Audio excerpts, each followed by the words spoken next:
আমি ভাতার থানায় এসেছিলাম।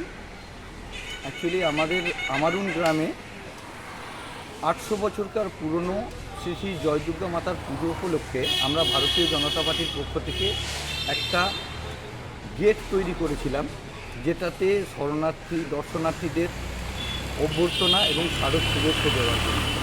সেখানে আমাদের প্রধানমন্ত্রী, রাষ্ট্রীয় সভাপতি, রাজ্য সভাপতি তথা মুখ্যমন্ত্রী এবং আমার মাননীয় বিধায়ক সৌমেন কারফার ছবি দেওয়া ছিল, সঙ্গে আমাদের নেতৃত্বে ছবি দেওয়া ছিল। রাতের অন্ধকারে কিছু দুষ্কৃতী সেই ছবিগুলোর ওপরে কালিমালিপ্ত করে। শুধুমাত্র একটি ছবিকে কালিমালিপ্ত করে তারা কি প্রমাণ করতে চেয়েছিল?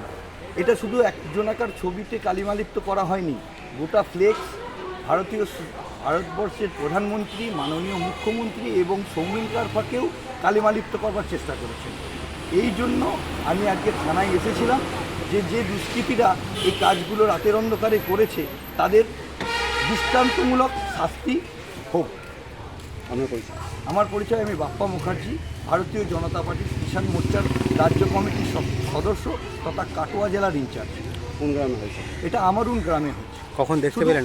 এটা সকালবেলাতেই দেখতে পেলাম। শুধু এটা নয়, আগামী দিনে 2019 সালে নাড্ডাজির ছবির ওপরেও ঠিক এই একইভাবে মুখে গোবর দেওয়া হয়েছিল। হ্যাঁ, ওখানেই, এই আমারুনই। তার জন্যও খবর হয়েছিল, তার জন্যও আমরা প্রতিবাদ করেছিলাম। ঠিক আছে, তো এই যে কালচারগুলো, এই সংস্কৃতিগুলোকে আমাদের এই গ্রাম থেকে, এই এলাকা থেকে, এই ভাতার থেকে মুক্তি দিতে হবে। তার জন্যই আমার এই প্রতিবাদ। আমাদের কি সন্দেহ কারা করতে পারে? দেখুন, কিছু অজানা দুষ্কৃতী কারা হতে পারে এই বিষয়ে আমার কোনো অবগত নই। আমি প্রশাসনকে জানিয়েছি, নির্দিষ্টভাবে তারা বিভিন্ন ফুটেজ, বিভিন্ন সোর্স থেকে তারা জেনে সেই দোষী ব্যক্তিদেরকে শাস্তি দেওয়ার জন্য আমি অনুরোধ করেছি থানায়।